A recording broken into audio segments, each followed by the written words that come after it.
Imagine a place so cold that the air can freeze your eyelashes, a place where steel cracks like glass, engines refuse to start, and breathing the wrong way can burn your lungs. Now imagine relying on a bus, a train, a taxi, in this extreme cold. This isn't fiction. In parts of Russia, Canada, Scandinavia, Alaska, and Mongolia, people live and commute in temperatures that can reach -50 degrees Celsius. But how does public transport work in such brutal conditions? How do buses, trains, and planes function in climates where most machines break down? And how do drivers and passengers survive the deadly cold? Today, we take you deep into the world of extreme cold transportation. From the frostbitten streets of Yakutsk to the frozen railways of Norilsk, this is how public transport operates in -50 degrees Celsius. Let's first understand where this happens.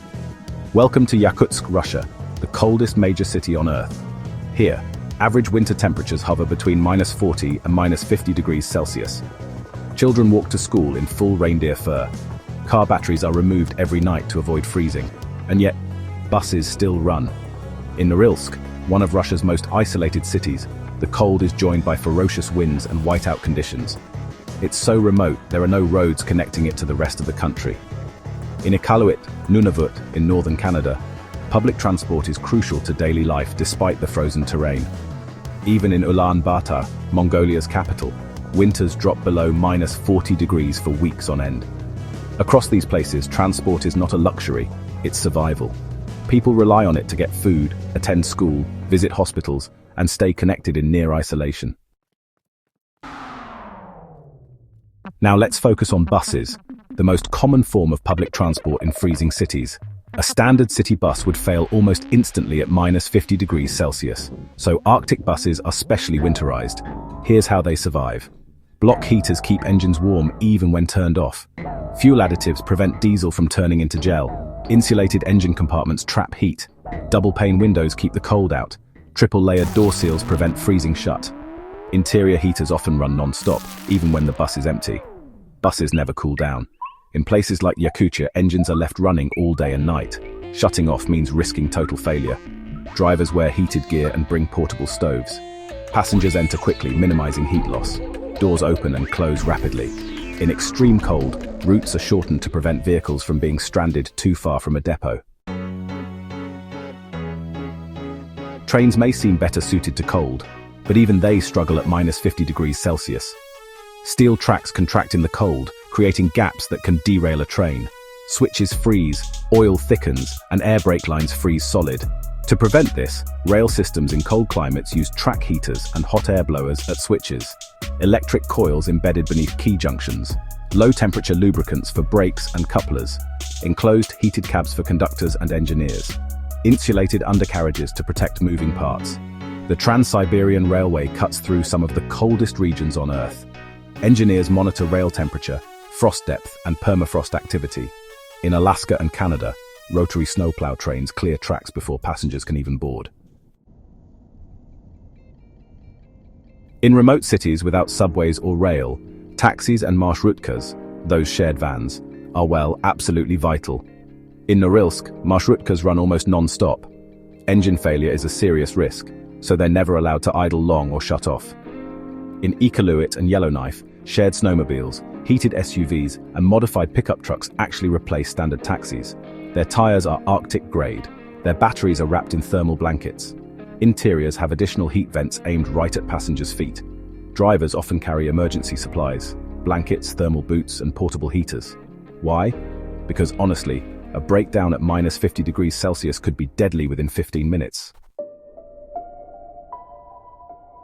In some areas, even roads aren't guaranteed. Ice roads, temporary highways built over frozen lakes and rivers, are used by trucks, buses, and public transport vehicles during the coldest months.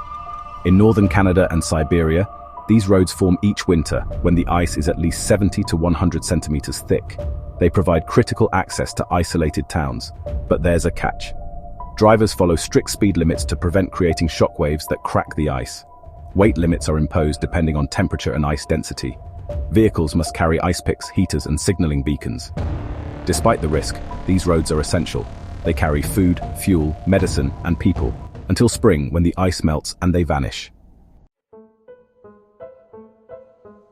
In the Arctic and subarctic, planes are often the only connection to the outside world.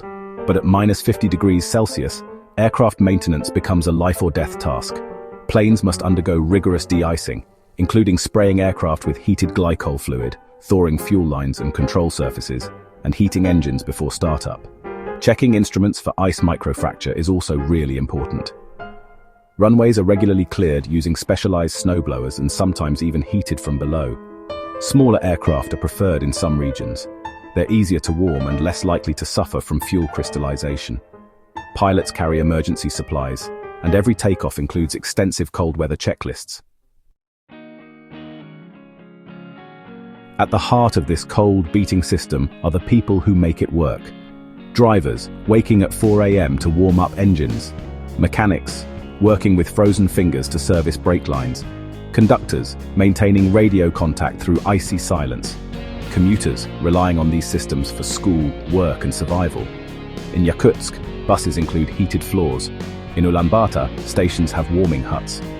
In Norilsk, public transport workers are considered essential responders, not just drivers. And when the system fails, communities respond. Strangers give rides, warming centers open, and shared survival becomes part of daily life. Public transport in -50°C isn't just about infrastructure. It's about human resilience, about adapting machines to defy nature and building communities that thrive even when the world is frozen around them. So the next time you grumble about waiting for a late train, remember someone in Yakutsk just boarded a bus, warmed by a wood-burning stove, riding through a blizzard in total silence, all to make it to school or work. Because in the coldest places on Earth, motion is survival.